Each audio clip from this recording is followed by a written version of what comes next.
कृष्णा। तो आज आप लोग जानते हैं कि बहुत पवित्र दिवस है। क्या है? जानु सप्तमी। तो ये गंगा जी के संबंध में ये विशेष दिन है। तो गंगा जी के संबंध में 3 विशेष दिन आते हैं। आप लोग जानते हैं कौन कौन से दिन? साल में 3 ऐसे दिन आते हैं जो गंगा जी के संबंध में हैं। क्या है? हाँ जी, हाँ, उसे क्या बोलते हैं? हमारे वैष्णव कैलेंडर में क्या लिखा है? गंगा पूजा लिखा है। गंगा पूजा लिखा है। गंगा दशमी बोल सकते हैं। तो एक तो गंगा दशमी और जानु सप्तमी। और भी कोई है? नहीं, और कोई दिन है गंगा से संबंधित? गंगा सागर मेला? नहीं, गंगा सागर मेला। तो 3 दिन हैं साल में जो कि गंगा जी के संबंध में आते हैं, है ना? तो इन 3 दिनों का भी संबंध है। सबसे पहले जो घटना है वो है गंगा पूजा की। इतिहास अगर देखा जाए, गंगा जी का इतिहास देखा जाए, तो इतिहास में सबसे पहली जो घटना है वो है गंगा पूजा की। इस दिन क्या हुआ था? क्या घटना हुई? कौन बताएगा? अवतरण। गंगा जी पृथ्वी पर आए। तो गंगा जी स्वर्ग में थी और स्वर्ग से पृथ्वी पर आए आज के दिन। तो स्वर्ग से पृथ्वी पर हम आए तो कौन से स्थान पर आए? कौन बताएगा? कौन से स्थान पर आई गंगा जी? हाँ जी, है? हाँ, ऐसा तो कहा जाता है, लेकिन भागवत में और ज़्यादा उसका विवरण है। ज़्यादा विवरण है भागवत में कि गंगा जी सबसे पहले पृथ्वी पर आती हैं तो वो सुमेरु पर्वत के शिखर पर गिरती। सुमेरु पर्वत के शिखर पर गिरती हैं गंगा जी, है ना? और सुमेरु पर्वत का जो शिखर है वो 32,000 योजन का विस्तार है उसका। 32,000 योजन का विस्तार। इसमें 12 से गुणा करो तो किलोमीटर आएगा। 32 में 12 से गुणा करें कितना आएगा? 384 है। हाँ, 3,84,000 किलोमीटर का विस्तार है शिखर का, सुमेरु पर्वत का शिखर। सामान्य पर्वतों के शिखर जो नुकीले होते हैं, लेकिन ये जो है पर्वत का शिखर चौड़ा है ना? नीचे पर्वत का जो आधार है वो 16,000 योजन का है और ऊपर शिखर 32,000 योजन का, डबल है। ये पर्वत ऐसा उल्टा है? सामान्यतः जो पर्वत होते हैं वो नीचे बहुत विस्तृत होते हैं और ऊपर नुकीले होते हैं, और ये उल्टा है। सुमेरु पर्वत का जो शिखर है वो ऊपर बहुत विस्तृत है, 32,000 योजन, 3,64,000 किलोमीटर बताए ना, इतना विस्तृत है। और नीचे जो है आधा है, 16,000 योजन है। इस प्रकार से कीली की तरह है, जैसे कील, शंकु, कोन बोलते हैं ना, शंकु, शंकु के आकार का है ये, है ना? तो सुमेरु पर्वत के शिखर पर गिरती हैं गंगा जी। और सुमेरु पर्वत के शिखर पर इसकी 4 धाराएं बनती हैं। पूरब, पश्चिम, उत्तर, दक्षिण, 4 दिशाओं में 4 धाराएं जो है समुद्र में जाती हैं। समुद्र चारों तरफ है, तो चारों दिशाओं में 4 धाराएं जाती हैं। सीता, अलकनंदा, चक्षु और भद्रा। तो अलकनंदा जो धारा है वो सुमेरु पर्वत के दक्षिण दिशा में आती है, कैलाश पर्वत में जाती है। कैलाश पर्वत में शिव जी के सिर को सुशोभित करती है। फिर कैलाश से हिमालय में आती है, फिर हिमालय से गंगोत्री से निकलती है ना? तो सबसे पहली घटना गंगा जी के संबंध में है वो है क्या? गंगा पूजा। इस दिन गंगा जी पृथ्वी पर उतरी, है ना? और पृथ्वी पर भी जो है सबसे ऊपर जो पृथ्वी का स्थान है, यानी सुमेरु पर्वत का शिखर, 84,000 योजन ऊंचा है सुमेरु पर्वत। जिसे 12 से गुणा करो तो किलोमीटर आएंगे, कितना हो। तो पृथ्वी के शिखर सुमेरु पर्वत के शिखर पर गिरती हैं और फिर वो आते हैं। तो ये पहली घटना है, ये ज्येष्ठ शुक्ल दशमी की तिथि होती है जब गंगा जी उतरती हैं। इसके बाद फिर दूसरी घटना है जहनु सप्तमी की। जहनु सप्तमी की, क्योंकि गंगा जी जब उतरती हैं तो भगीरथ महाराज जो है प्रतीक्षा में है,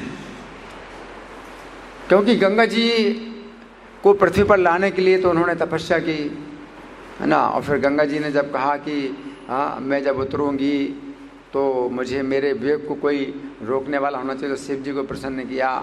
तो गंगा जी जो है सुमेरु पर्वत के शिखर से फिर उतर के कैलाश पर्वत में शिव जी के जटाओं से उतर के हिमालय पर्वत, और फिर वहाँ से भगीरथ जो है अपना रथ लेकर के तैयार खड़े हैं। किस लिए?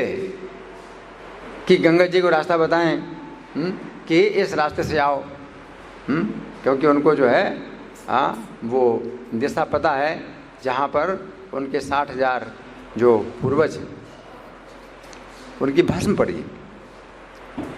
तो भस्म को जो है बहाना है गंगा जी के द्वारा। तो गंगोत्री से जो है भगीरथ महाराज का रथ आगे आगे चलता है, गंगा जी पीछे पीछे चल रहे हैं, है ना। और रास्ते में जहनु द्वीप, नवद्वीप में जहनु द्वीप वहाँ से होकर के गुजरते हैं। जब भगीरथ महाराज, गंगा जी पीछे पीछे आ रही हैं, और वहाँ पर जब पीछे मुड़ के देखा तो गंगा जी गायब। अब इतना परिश्रम, इसी को कहते हैं भगीरथ प्रयास। भगीरथ प्रयास का मतलब एक जो है कार्य में सफलता मिली तो फिर दूसरी बाधा, फिर दूसरे के लिए प्रयास करो, फिर तीसरी बाधा। कितनी बाधा है? गंगा जी को प्रसन्न किया तो फिर एक और बाधा, भाई शिव जी को प्रसन्न करो, वो जो है वेग को संभालेंगे। फिर शिव जी को प्रसन्न किया, अब एक और बाधा है। और बाधा क्या थी कि गंगा जी जब आई तो उस रास्ते में जहनु मुनि तपस्या कर रहे थे और उनका जो है आश्रम बहा दिया।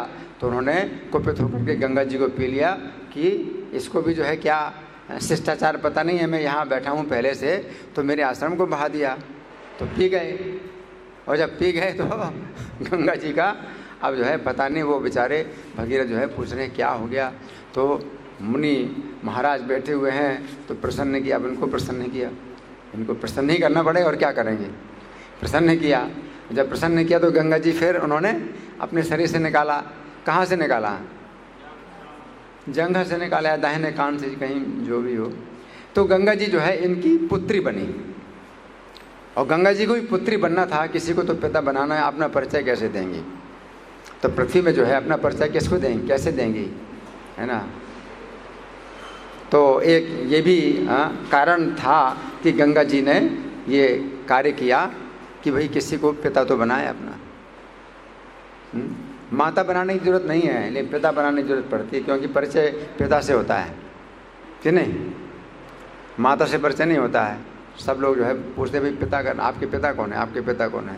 तो गंगा जी को ये पृथ्वी पर अब आना है तो उनको जो है कोई पिता तो चाहिए, नहीं तो कैसे परिचय होगा उनका, है ना।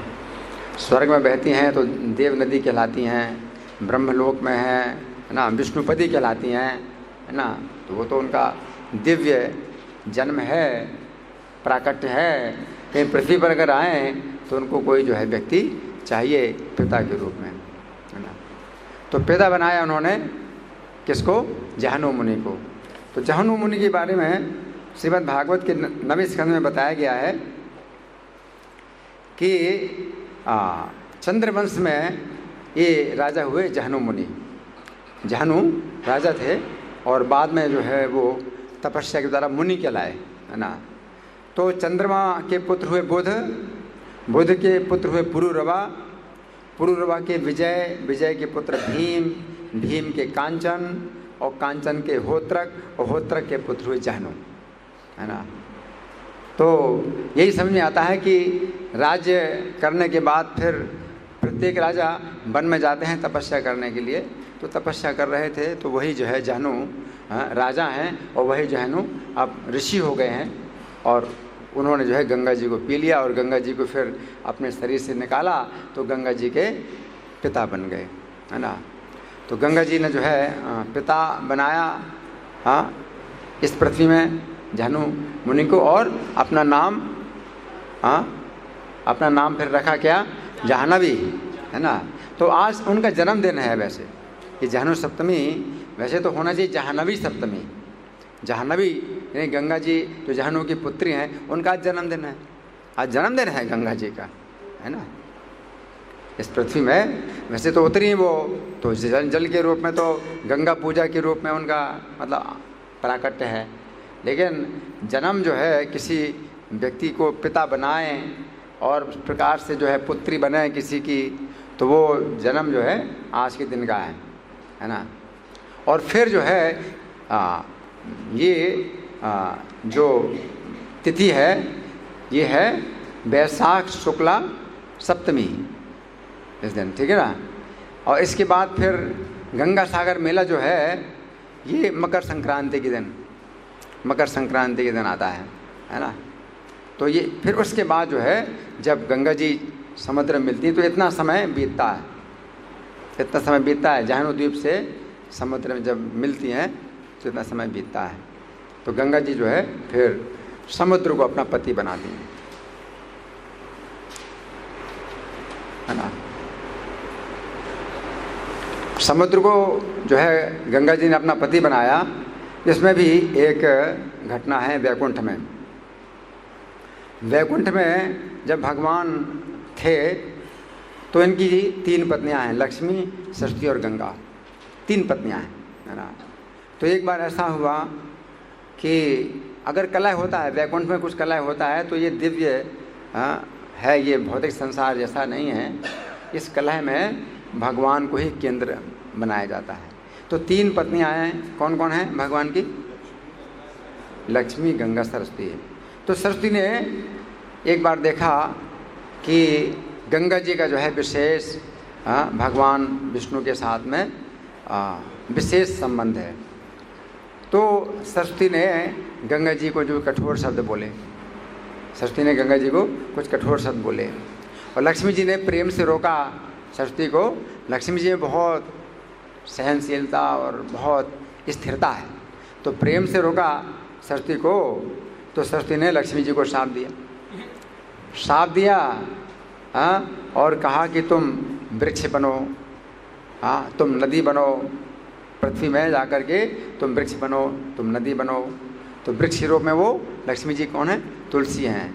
और नदी पद्मावती नदी इस पृथ्वी में कोई है तो वो जो है नदी के रूप में है। तो लक्ष्मी जी ने श्राप नहीं दिया, सरस्वती का हाथ ऐसे पकड़ लिया, श्राप नहीं दिया, सरस्वती को श्राप नहीं दिया। लेकिन गंगा जी ने देखा कि मेरे पक्ष में लक्ष्मी जी सरस्वती को समझा रहे हैं, तो इन्होंने श्राप दे दिया लक्ष्मी जी को। तो लक्ष्मी जी के पक्ष में गंगा जी ने सरस्वती को श्राप दे दिया। तो सरस्वती को श्राप दिया कि तुम जो है नदी बनाओ। तो सरस्वती ने फिर गंगा जी को श्राप दिया कि तुम भी नदी बनो। तो तीनों को श्राप मिल गया।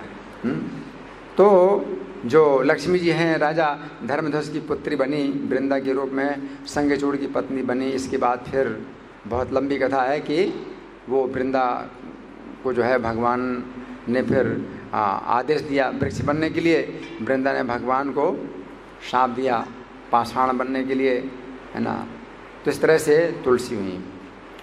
और अब ये जो घटना है कि नदी बनेंगी गंगा जी, तो ये जो घटना है फिर कैसे घटी कि जिस समय वामन देव का आविर्भाव हुआ, तो वामन देव ने जो है जब अपना दूसरा पैर रखा, एक कदम से तो उन्होंने पृथ्वी नाप ली, और दूसरा जो है जब पैर रखा तो स्वर्ग में उनकी एड़ी थी, स्वर्ग में पैर की एड़ी थी। तो पैर का ऊपर का जो हिस्सा नाखून है वो कहाँ तक चला गया? स्वर्ग से ऊपर महरलोक, महरलोक से ऊपर तपलोक, तपलोक से ऊपर ब्रह्मलोक, और ब्रह्मलोक से भी ऊपर वो नाखून जो है ब्रह्मांड के आवरण को छेद करके बाहर निकल गया। इतना बड़ा पैर, स्वर्ग में अपना पैर रखा तो हाँ वो जो है नाखून ब्रह्मांड को छेद करके ब्रह्मांड को छिद्र कर दिया। तो कारण समुद्र की कुछ बूंदें उस छिद्र से जब आईं तो वही जो है गंगा जी बन गए, है ना। भगवान के चरणों का स्पर्श हुआ उस कारण समुद्र का, तो वो पानी क्या हो गया, जीवित हो गया भगवान के चरण के स्पर्श, है ना। तो गंगा जी इस भौतिक ब्रह्मांड के अंदर वैकुंठ से कैसे आई, इस रूप में कि भगवान के शरीर के स्पर्श से, भगवान के चरण स्पर्श से वो जल में जो है गंगा जी प्रकट हो गई। तो वैकुंठ से इस प्रकार गंगा जी इस ब्रह्मांड के अंदर आई और ब्रह्मलोक में रहीं, और ब्रह्मलोक से ध्रुवलोक में, ध्रुवलोक से सप्तर्षियों के लोक में, सप्तर्षियों के लोक से फिर स्वर्गलोक में, इस प्रकार से मंदाकिनी के रूप में बह रही थी, है ना। और फिर जब भगीरथ ने तपस्या की तो फिर गंगा जी आने के लिए तैयार हुई, तो फिर वो स्वर्ग से कहाँ पर आई, सुमेरु पर्वत पर आई, है ना। तो इस तरह से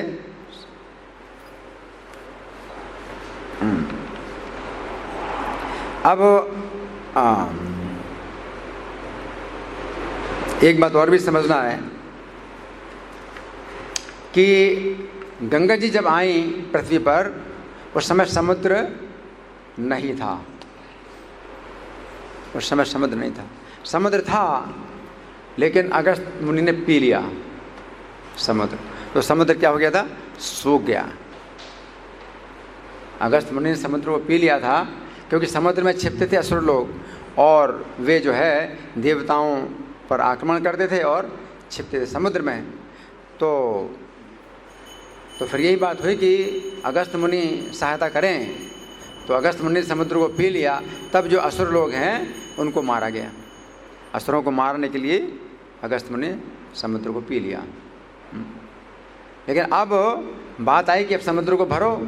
अगस्त मुनि से अब कहा गया कि अब तो जो है हमारा काम हो गया, असुरों को मार दिया गया है, अब समुद्र को भरो। अगस्त मुनि बोले अब समुद्र नहीं भरेगा, फंस गया। इतना पानी उन्होंने मूत्र नहीं त्यागा, बोले फंस गया, हैं अब कैसे भरेगा। तो बोले अब गंगा जी आई वही भरेंगे, उनसे फिर समुद्र भरेगा। ऐसे जो है ऐसे ऐसे महात्मा हैं, इतना पानी पी ले, हैं कोई आपसे कहे हैं कि भाई मुझे पानी पिलाओ, आप कहें भाई पानी पियो, लेकिन निकालना नहीं है तो मुश्किल हो जाएगा। हाँ पानी आप पियोगे तो फिर पानी निकालना ही पड़ेगा ना। लेकिन अगस्त मुनि जो है ऐसे तपस्वी हैं, पूरा का पूरा पानी पचा गए, है ना। तो फिर गंगा जी के द्वारा समुद्र भरा। फिर आज जो है मुझे एक विशेष बात और भी समझ में आई कि इसी बीच में जब समुद्र सूख गया था और महाराज सगर अश्वमेध यज्ञ कर रहे थे, तो उनका घोड़ा जब नहीं मिल रहा था, तो घोड़ा तो इंद्र ने चुरा करके कपड़ मुनि के आश्रम में बांध दिया था। लेकिन घोड़ा जब नहीं मिला तो 60,000 पुत्रों ने घोड़े की खोज में पृथ्वी को खोदा। तो पृथ्वी को जो खोदा, तो पृथ्वी जो जम्बूद्वीप थी तो वो जो है एक वृत्ताकार थी। लेकिन अभी एशिया का जो नक्शा है वो कैसा मिलता है, कितना टेढ़ा मेढ़ा और खोदा खोदा मिल रहा है। तो उन्होंने खोदा, तो जम्बूद्वीप इतना बड़ा था कि लंका भी जो है भारत के साथ मिली थी। लंका कोई मतलब द्वीप नहीं था, समुद्र नहीं था बीच में, भारत लंका के बीच में। उनकी खुदाई से ही लंका भी द्वीप बना। और सिंगापुर जो सिंघल द्वीप कहते हैं, सिंगापुर, तो ये सब जापान, ये कितने जो है द्वीप हैं, ये सब जो बने हैं ये उनकी खुदाई से बने। नहीं तो जम्बूद्वीप कितना बड़ा था, आप सोचिए कितना बड़ा था। और चूँकि पानी नहीं था इसलिए उन्होंने पृथ्वी को खोदा था। अगर पानी होता तो कैसे खुदाई करते, है ना। और फिर जब गंगा जी जब आई और गंगा जी ने समुद्र को भरा तो फिर ये द्वीप बन गए, तब द्वीप बन गए, है ना। तो ये समझ में आ रहा है कि उन्होंने पृथ्वी को खोदा था, समुद्र को बढ़ाने के लिए नहीं सोचा था, घोड़े की खोज में पृथ्वी को खोदा था, है ना। अगर समुद्र होता तो खोदना बड़ा मुश्किल भी होता कि कैसे खोदें समुद्र, अगर वहाँ समुद्र होता तो, है ना।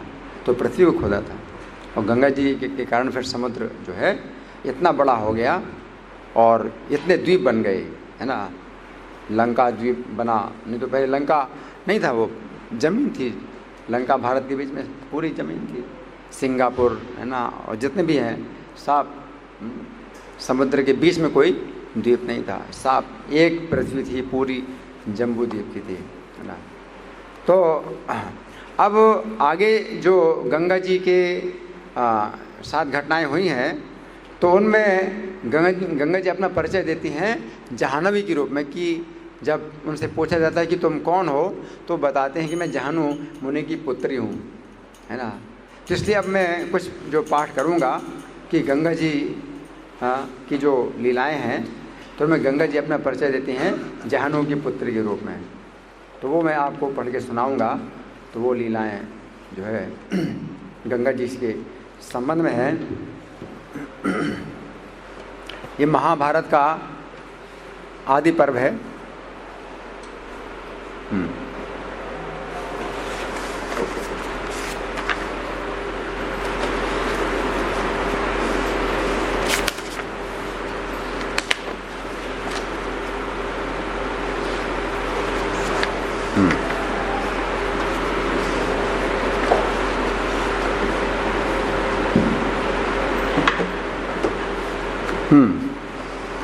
तो ये कथा वैशंपायन जी सुना रहे हैं जन्मेजय को।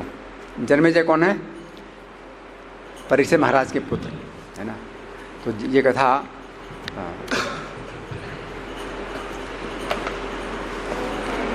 तो बता रहे हैं, सुनिए बड़े ध्यान से।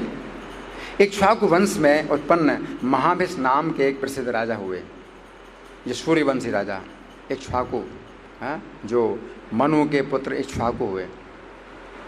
और मनु कौन से? वैवस्वत मनु, 7वें मनवंतर के जो मनु थे, उनके पुत्र हुए इक्ष्वाकु।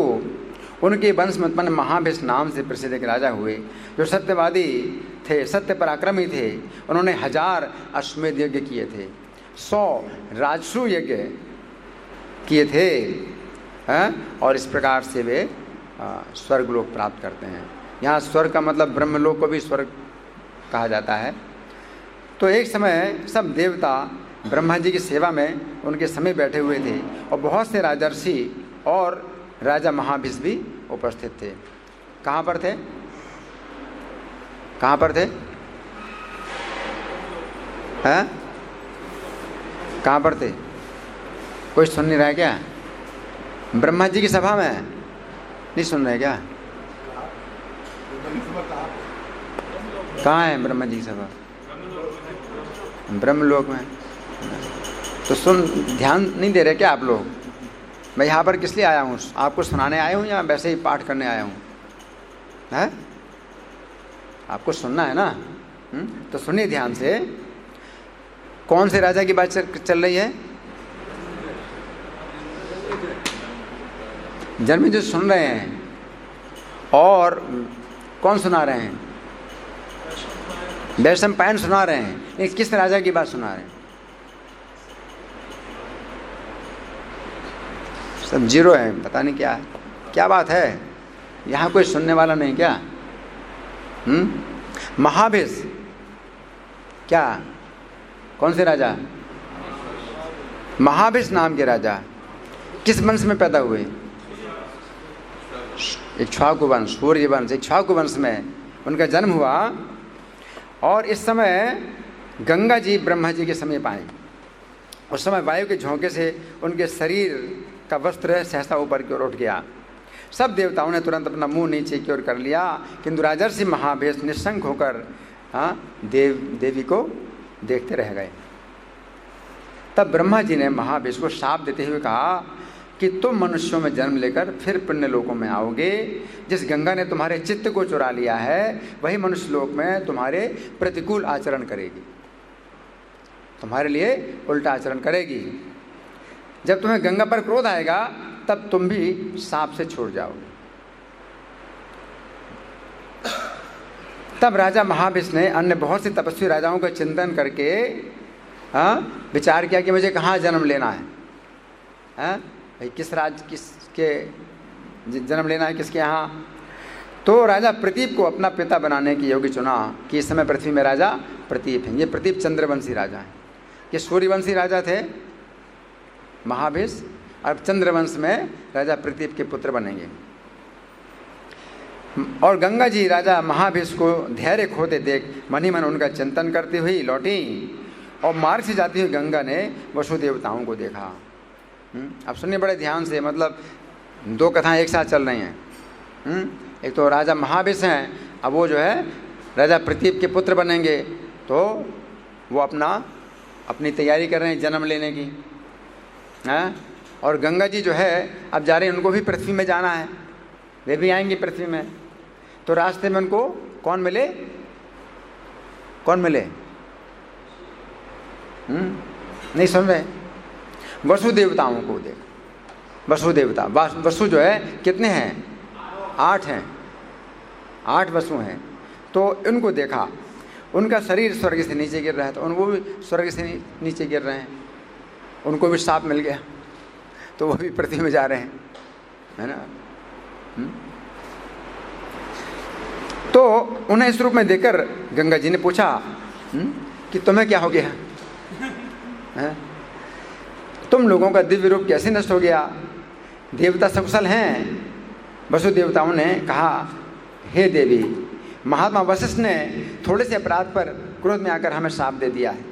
पहले की बात है, एक दिन जब वशिष्ठ जी वृक्षों की आड़ में संध्या उपासना कर रहे थे, हम सब मोहवश उनका उल्लंघन करके चले गए, उनके आश्रम में चले गए। इससे कुपित होकर उन्होंने हमें श्राप दिया, तुम लोग मनुष्य योनि में जन्म लो। उन ब्रह्मवादी महर्षि ने जो बात कह दी वो टाली नहीं जा सकती। अतः हमारी प्रार्थना है, तुम पृथ्वी पर मानव पत्नी होकर हम वसुओं को अपने पुत्र रूप से उत्पन्न करो, ताकि हम जल्दी स्वर्ग में वापस आ जाएं। हे देवी, हमें मानुषी स्त्रियों के उदर में प्रवेश ना करना पड़े। तुम्हारे गर्भ से जन्म लेंगे तो हम बहुत सुरक्षित रहेंगे, इसीलिए हमने अनुरोध किया है। वसुओं के ऐसा कहने पर गंगा जी तथास्तु कह करके बोली कि मर्त लोक में ऐसे श्रेष्ठ पुरुष कौन है जो तुम लोगों के पिता बनेंगे? किसको पिता बना? तो वसु बोले, प्रतीप के पुत्र राजा शांतनु लोक विख्यात साधु पुरुष होंगे, वही हमारे पिता बनेंगे। अब देखो कैसे सेटिंग हो रही सब कुछ है। महाभिष ने सोच लिया कि वो जो है प्रतीप के पुत्र बनेंगे, और वसुओं ने सोच लिया हम उनके पुत्र बनेंगे, है ना। और गंगा जी का जो है संबंध ब्रह्मलोक में ही हो गया था महाभिष से, तो वो उनकी पत्नी भी बनेगी। तो इन्होंने कहा आप हमारी माता बनिए। वसुओं ने कहा आप हमारी माता बनिए। गंगा जी ने कहा तुम लोग जैसा कहते हो वैसा ही मेरा विचार है, मेरा भी विचार है, ऐसा ही विचार है। मैं राजा शांतनु का प्रिय करूंगी और तुम्हारे अभीष्ट कार्य को भी सिद्ध करूंगी। तो वसु लोग बोले, तीनों लोगों में प्रवाहित होने वाली गंगे, हम लोग जब तुम्हारे गर्भ से जन्म लें तब तुम पैदा होते ही हमें अपने जल में फेंक देना और शीघ्र ही हमारा मर्तलोक से छुटकारा हो जाएगा। तो ऐसा करो। गंगा जी ने कहा ठीक है, मैं ऐसा ही करूंगी, परंतु उस राजा का मेरे साथ पुत्र के लिए किया हुआ संबंध व्यर्थ ना हो जाए, इसलिए उनके लिए एक पुत्र की व्यवस्था तो होनी चाहिए। एक पुत्र तो मिले उनको, 8 के 8 जो है तुम पैदा होगे और मैं जो है स्वर्ग भेज दूंगी, तो फिर राजा का क्या लाभ हुआ? मुझे पत्नी बनाने का क्या लाभ हुआ? तो एक तो रहे, हैं? किसने कहा? किससे कहा? गंगा जी ने कहा। किससे कहा? वसुओं से कहा। कितने वसु हैं? 8 वसु हैं। एक तो जो है रहो, एक तो रहो। तो वसु बोले हम सब लोग अपने तेज का एक एक अष्टम अंश देंगे, उस तेज से जो तुम्हारा एक पुत्र होगा वो राजा की इच्छा के अनुरूप होगा, किंतु मर्द लोग में उसकी कोई संतान नहीं होगी, उसकी कोई संतान नहीं होगी। अतः तुम्हारा वो पुत्र संतानहीन होने के साथ ही अत्यंत पराक्रमी होगा। कौन है वो? भीष्मदेव। इस प्रकार गंगा जी के साथ शर्त करके वसु लोग प्रसन्नतापूर्वक अपनी इच्छा के अनुसार चले गए। तब इस पृथ्वी पर राजा प्रतीप राज्य करने लगे। कौन? राजा प्रतीप राज्य करने लगे, संपूर्ण प्राणियों के हित में लगे रहते थे। एक समय महाराज प्रतीप गंगा द्वार में गए। गंगा द्वार यानी हरिद्वार, गंगा द्वार में गए और बहुत से वर्षों तक जप करते हुए एक आसन पर बैठे रहे। उस समय गंगा सुंदर रूप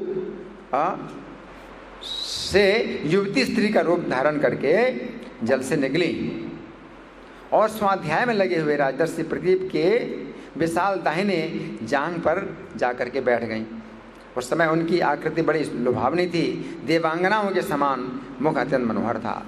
अपनी जांघ पर बैठी हुई उस देवी से राजा प्रदीप ने पूछा, कल्याणी, तुम्हारा कौन सा प्रिय कार्य करूं, तुम्हारी क्या इच्छा है? स्त्री बोली, राजन, मैं आपको चाहती हूँ, आपके प्रति मेरा अनुराग है, अतः आप मुझे स्वीकार करें, क्योंकि काम के अधीन होकर आप अपने पास आई हुई स्त्रियों का परित्याग साधु पुरुष ने निंदित माना है, आपकी निंदा होगी। प्रदीप ने कहा, सुंदरी, मैं कामवश पराई स्त्री के साथ समागम नहीं कर सकता, जो अपने वर्ण की ना हो उससे भी मैं संबंध नहीं रख सकता, ये मेरा धर्म के अनुकूल व्रत है। स्त्री बोली, राजन, मैं अशुभ करने वाली नहीं हूँ, समागम के अयोग्य नहीं हूँ और ऐसी भी नहीं हूँ कि कभी कोई मुझ पर कलंक लगावे। मैं आपके प्रति अनुरक्त होकर आई हुई दिव्य कन्या और सुंदर स्त्री हूँ, अतः आप मुझे स्वीकार करें। प्रदीप ने कहा, तुम जिस प्रिय मनोरथ की पूर्ति के लिए मुझे प्रेरित कर रही हो उसका निराकरण भी तुम्हारे द्वारा ही हो गया है। यदि मैं धर्म के विपरीत तुम्हारा ये प्रस्ताव स्वीकार कर लूँ तो धर्म का विनाश मेरा भी नाश कर देगा। किसने कहा?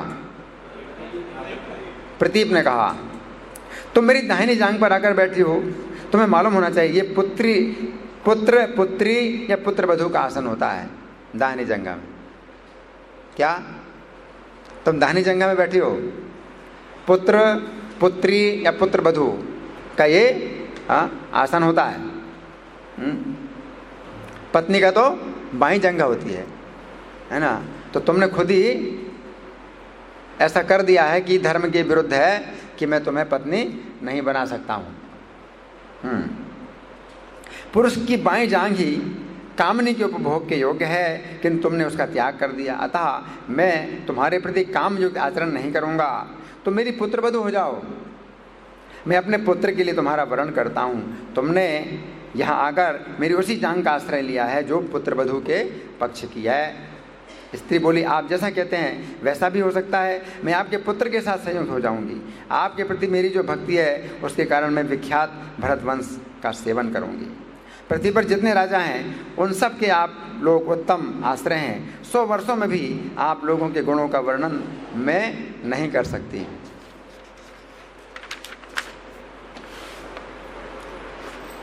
आपके कुल में जो विख्यात राजा हो गए हैं उनकी साधुता सर्वोपरि है। मैं एक शर्त के साथ आपके पुत्र से वह करूंगी, मैं जो कुछ भी आचरण करूं वो सब आपके पुत्र को स्वीकार होना चाहिए। और पता है क्या करूंगी? पता है ना क्या करेंगे? तो कह रहे हैं कि मैं जो भी करूं आपके पुत्र को स्वीकार होना चाहिए।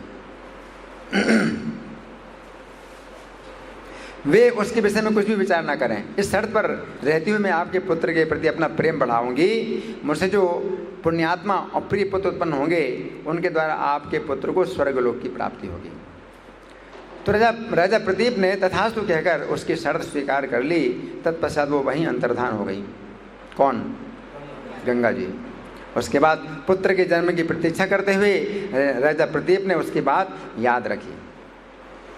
अभी पुत्र का जन्म भी नहीं हुआ है और पुत्र वधू बनाना निश्चित कर लिया है। अब पुत्र के जन्म की प्रतीक्षा कर रहे हैं।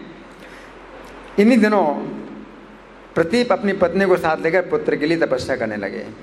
अभी पुत्र के लिए भी तपस्या कर रहे हैं। अभी प्रदीप की पत्नी की कुक्षी में एक तेजस्वी गर्भ का आविर्भाव हुआ। 10वां मास प्राप्त होने पर देवोपम पुत्र को उसने जन्म दिया। सूर्य के समान प्रकाशमान था। उन बूढ़े राजा के यहाँ पूर्वोक्त राजा महाभीष ही पुत्र रूप में उत्पन्न हुए। शांत पिता की संतान होने से शांतनु कहलाए। शांत पिता की संतान होने से शांतनु कहलाए। शांतस्य यज्ञे संतान तस्माद आसीत स शांतनु। शक्तिशाली राजा प्रदीप ने उस बालक के आवश्यक कृत्य करवाए। ब्राह्मण पुरोहित ने वेदोक्त क्रियाओं द्वारा उसके जात कर्म संपन्न किए। बहुत से ब्राह्मणों ने मिलकर वेदोक्त विधियों के अनुसार शांतनु का नामकरण संस्कार किया। तत्पश्चात बड़े होकर राजकुमार शांतनु लोक रक्षा का कार्य करने लगे। धनुर्वेद में उत्तम योग्यता प्राप्त करके वेदाध्ययन में भी ऊंची स्थिति प्राप्त की और राजकुमार धीरे धीरे युवावस्था में पहुंच गए। अब युवावस्था में पहुंचे हुए राजकुमार शांतनु को राजा प्रतीप ने आदेश दिया। अब क्या आदेश दिया? पूर्व काल में मेरे समीप एक दिव्य नारी आई थी, उसका आगमन तुम्हारे कल्याण के लिए ही हुआ था। बेटा, यदि वो सुंदरी कभी एकांत में तुम्हारे पास आवे, तुम्हारे प्रति काम भाव से युक्त हो और तुमसे पुत्र पाने की इच्छा रखती हो, तो तुम उत्तम रूप से सुशोभित उस दिव्य नारी से तुम कौन हो, किसकी पुत्री हो, ये प्रश्न नहीं करना। क्या? एक बहुत सुंदर दिव्य नारी आएगी, इस पृथ्वी की नहीं है वो, और तुमसे पुत्र उत्पन्न करना चाहती है, तो तुम ये प्रश्न नहीं करना कि तुम कौन हो, किसकी पुत्री हो, नहीं करना। वो जो कार्य करे उसके विषय में भी तुम्हें कुछ पूछताछ नहीं करना है। जो भी करे, यदि वो तुम्हें चाहे तो मेरी आज्ञा से उसे अपनी पत्नी बना लेना। ये बात किसने कही? राजा प्रतीप ने कही। किससे? शांतनु से कही। अपने पुत्र शांतनु को ऐसा आदेश देकर राजा प्रतीप ने उसी समय उन्हें अपने राज्य पर अभिषिक्त कर दिया और स्वयं वन में प्रवेश किया। राजा शांतनु इंद्र के समान तेजस्वी थे। हिंसक पशुओं को मारने के उद्देश्य से वन में घूमते रहते थे। केवल हिंसक पशुओं को मारना, हिंसक पशुओं और जंगली भैंसों को मारते हुए सिद्ध और चारणों से सेवित गंगा जी के तट पर अकेले ही विचरण करते थे। एक दिन उन्होंने एक परम सुंदरी नारी देखी। अपने तेजस्वी शरीर से ऐसी प्रकाशित हो रही थी मानो साक्षात लक्ष्मी दूसरा शरीर धारण करके आ गई हो। दिव्य आभूषणों से विभूषित थी, कमल के भीतरी भाग के समान कांति थी, अकेली थी। उसे देखते राजा शांतनु के शरीर में रोमांच हो आया। उसकी रूप संपत्ति से आश्चर्यचकित हो उठे। शांतनु को देखते ही मुग्ध हो गई। इसने बस उसके हृदय में सौहार्द का उदय हुआ और राजा को देखते उसे तृप्ति नहीं होती थी। तब राजा शांतनु ने उसे सांत्वना देते हुए मधुर वाणी में कहा, तुम देवी हो या दानवी हो, गंधर्वी हो, अप्सरा हो, यक्षी हो, नाग कन्या हो अथवा मानवी, कुछ भी क्यों ना हो, मैं तुमसे याचना करता हूँ कि तुम मेरी पत्नी हो जाओ। राजा शांतनु का मधुर मुस्कान युक्त वचन सुनकर गंगा उनकी ऐश्वर्य वृद्धि के लिए उनके पास आई। तट पर विचरते हुए उन राजा को देखकर गंगा को वसुओं के दिए हुए वचन का स्मरण हो आया। क्या? कि वो पुत्र बनेंगे मेरे। साथ ही राजा प्रतीप की बात भी याद आ गई। तभी ये उपयुक्त समय है ऐसा मानकर राजा शांतनु के समीप चली आई और मधुर वाणी से महाराज के मन को आनंद प्रदान करती हुई बोली, मैं आपकी महारानी बनूंगी और आपके अधीन रहूंगी। राजन, मैं भला या बुरा जो कुछ भी करूं उसके लिए आपको मुझे नहीं रोकना चाहिए और मुझसे कभी अप्रिय वचन भी नहीं कहना चाहिए। और कितना अप्रिय कार्य करेंगे, पता है कितना अप्रिय कार्य करेंगे। अप्रिय वचन नहीं बोलना मुझसे, हाँ, कठोर बात नहीं बोलना मुझसे, मैं जो कुछ भी करूं। ऐसा बर्ताव करने पर ही आपके समीप रहूंगी। यदि आपने कभी मुझे किसी कार्य से रोका या अप्रिय वचन कहा तो आपका साथ छोड़ दूंगी। हरि बोल। क्या हो गया? इसने भी साथ छोड़ दिया मेरा। हरि बोल, हरि बोल। हरे कृष्णा कृष्णा कृष्णा हरे हरे, हरे राम राम राम हरे हरे, हरे हरे कृष्णा। हाँ, क्या सुना? क्या सुना? साथ छोड़ दूंगी। अच्छा, तो उस समय बहुत अच्छा कहकर राजा ने उसकी शर्त मान ली और पति रूप में प्राप्त करके उस देवी को अनुपम आनंद मिला। राजा शांतनु देवी गंगा को रथ पर बिठाकर उनके साथ अपनी राजधानी को चले। साक्षात दूसरी लक्ष्मी के समान गंगा देवी शांतनु के साथ गईं। इंद्रियों को बस में रखने वाले राजा शांतनु उस देवी को पाकर इच्छानुसार रहने लगे। पिता का आदेश था उससे कुछ पूछना मत, अतः उनकी आज्ञा मानकर राजा ने उससे कोई बात नहीं पूछी। कहाँ जन्म हुआ, कब आई, कैसे आई, कुछ नहीं पूछा। उसके उत्तम शील स्वभाव, उदारता, से महाराज शांतनु बहुत संतुष्ट रहते थे। गंगा अत्यंत सुंदर राजा शांतनु को, जिन्हें भाग्य से इच्छानुसार सुख अपने आप मिल रहा था, सुंदरी पत्नी के रूप में प्राप्त हुई।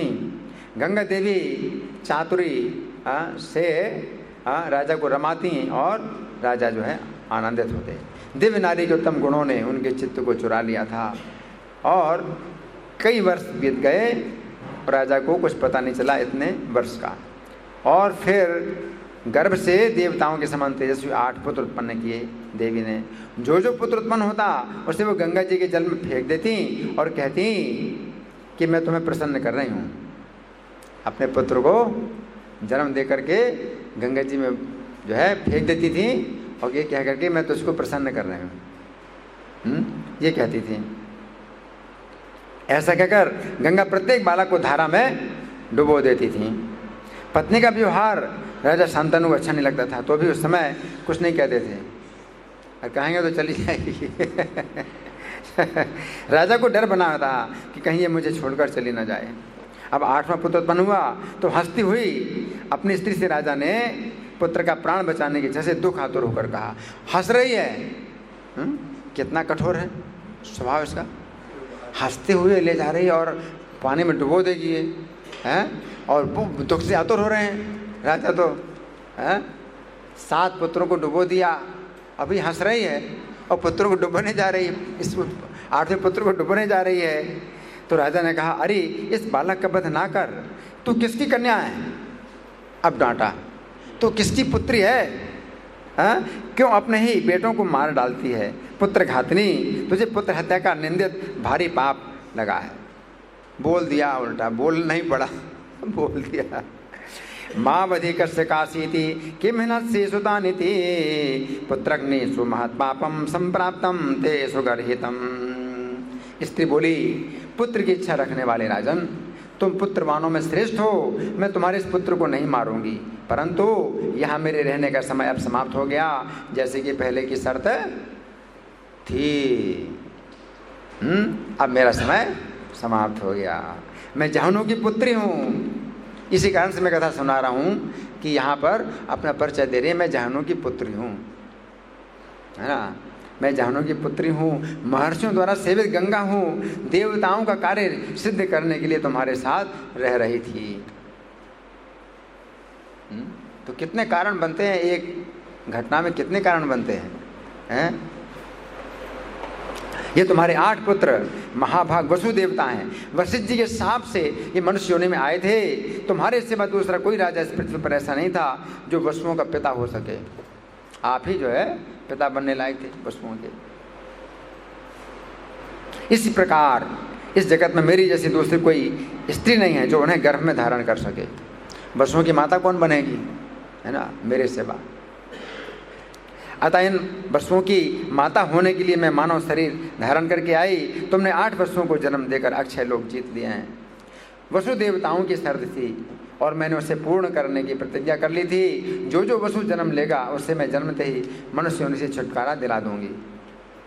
बल्कि ऐसा लगता है गंगा जी हंस रही हैं राजा शांतनु के सामने कि अब ये मना करे मुझे, इसलिए हंस रही हैं कि उनको अवसर मिले बोलने का, डांटने का अवसर मिले। अब इनको जाने का भी अवसर चाहिए, क्यों जाना है, और ये जो है राजा शांतनु का पुत्र भी अब ये रहे, इसलिए गंगा जी हंस रही हैं और राजा ने डांटा, है ना, इस प्रकार से। इसलिए अब वे वसु वशिष्ठ के शाप से मुक्त हो गए हैं। तुम्हारा कल्याण हुआ, मैं जाऊंगी, तुम इस पुत्र का पालन करो। ये तुम्हारा पुत्र सब वसुओं के पराक्रम से संपन्न होकर अपने कुल का आनंद बढ़ाने के लिए प्रकट हुआ है। इसमें संदेह नहीं कि ये बालक बल पराक्रम में दूसरे सब लोगों से बढ़कर होगा। ये बालक वसुओं में से प्रत्येक के एक अंश का आश्रय है। संपूर्ण वसुओं के अंश से इसकी उत्पत्ति हुई है। मैंने तुम्हारे लिए वसुओं के समीप प्रार्थना की थी कि राजा का एक पुत्र जीवित रहे, इसे मेरा बालक समझना, इसका नाम गंगा दत्त रखना। क्या रखना? गंगा दत्त। गंगा जी ने दिया है, मैंने दिया है आपको, मेरे नाम से इस बालक का नाम रखना। शांतनु ने पूछा, देवी ये महात्मा कौन है? वसुओं का क्या अपराध था जिससे उनके शाप से इनको मनुष्य होने में आना पड़ा? और तुम्हारे दिए इस पुत्र ने कौन सा कर्म किया जिसके कारण मनुष्य लोक में निवास करेगा? ये सब बातें मुझे बताओ। तब संतानों के पूछने पर गंगा देवी ने इस प्रकार कहा, पूर्व काल में वरुण ने जिन्हें पुत्र रूप में प्राप्त किया था वे वशिष्ठ नामक मुनि ही है। इनका पवित्र आश्रम मेरु पर्वत के पास है और बहुत से ऋतुओं के फूल उस आश्रम की शोभा बढ़ाते हैं। तो ये सब जो है गंगा जी बताती हैं ये कथा। उन सब वसुओं से ऐसी बात कहकर वे महर्षि वहाँ से चल दिए। तब ये सब वसु एकत्र होकर मेरे पास आए।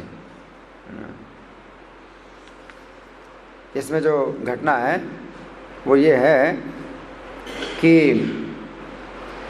8 वसु वशिष्ठ मुनि के आश्रम में आए थे और आश्रम की शोभा देख रहे थे। उनमें से जो सबसे छोटा देव नाम का वसु था, तो उसने जो है वो अपनी पत्नी के साथ था और पत्नी अपने पति से बोलती है कि देखो ये जो गाय है वशिष्ठ जी के आश्रम में, ये जो है गाय बड़ी गुण वाली है, इसका दूध पी के मनुष्य के शरीर में 10,000 हाथियों का बल आ जाता है। अच्छा ऐसा है क्या? अच्छा है ना। तो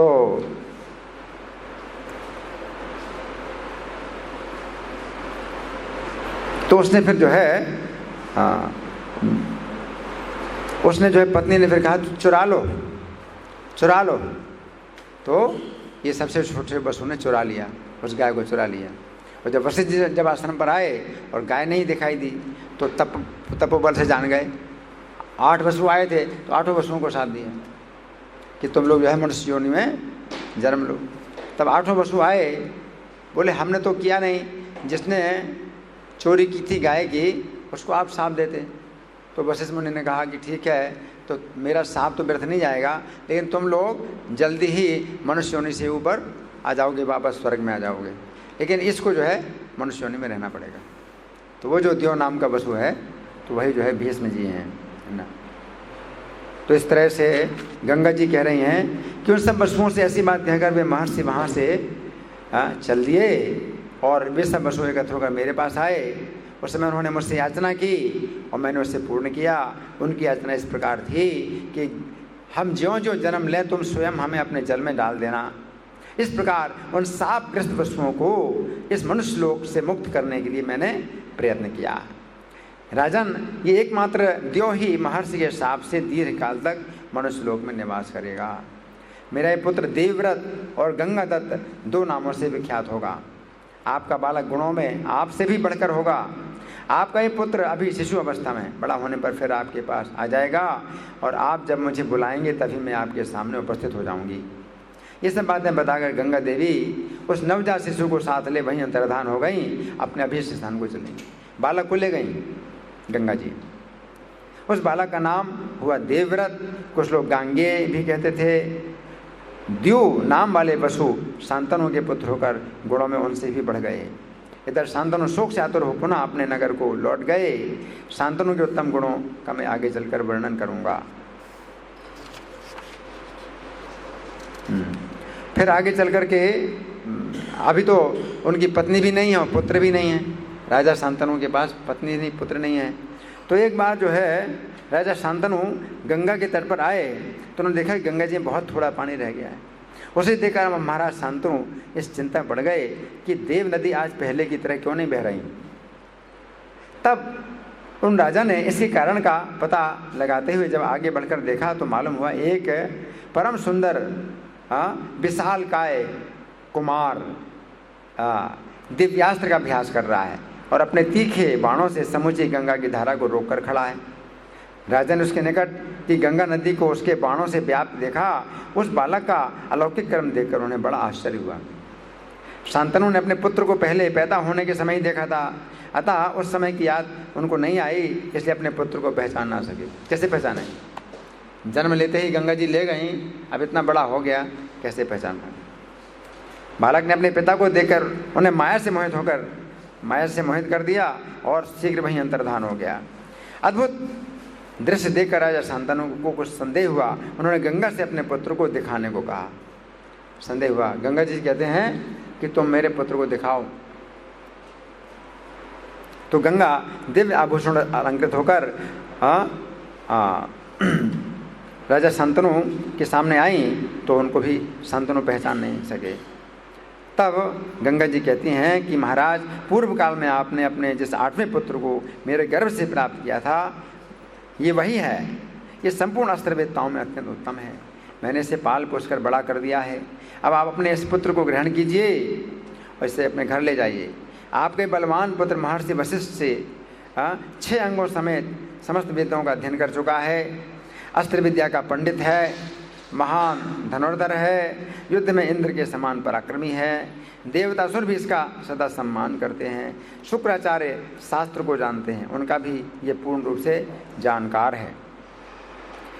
अंगिरा के पुत्र बृहस्पति जिस शास्त्र को जानते हैं, वो भी आपके महात्मा पुत्र में प्रतिष्ठित है, जो दूसरों से परास्त नहीं होते। वे परशुराम जिस अस्त्र विद्या को जानते हैं, वो भी इस पुत्र में प्रतिष्ठित है। ये कुमार राजधर्म अर्थशास्त्र का महान पंडित है। मेरे द्वारा मेरे दिए हुए इस महाधनुर्धर वीर पुत्र को आप घर ले जाइए। ऐसा कहकर गंगा देवी वहीं अंतर्धान हो गई। गंगा जी की इस प्रकार आज्ञा देने पर समय हो गया। महाराज शांतनु सूर्य के समान प्रकाशित होने वाले पुत्र को लेकर राजधानी में आए। तो इस तरह से मैंने कुछ घटना सुनाई। कथा तो बहुत विस्तृत है, लेकिन गंगा जी के संबंध में कुछ बातें बताई मैंने। और आज उनका जन्मदिन है, तो आज विशेष उनकी कृपा का द्वार खुला हुआ है, गंगा जी की कृपा का द्वार खुला हुआ है। तो हम लोगों ने चर्चा की उनकी कृपा प्राप्त करने के लिए। ठीक है, तो समय तो नहीं है, लेकिन फिर भी एक आध प्रश्न कर सकते हैं। हाँ जी।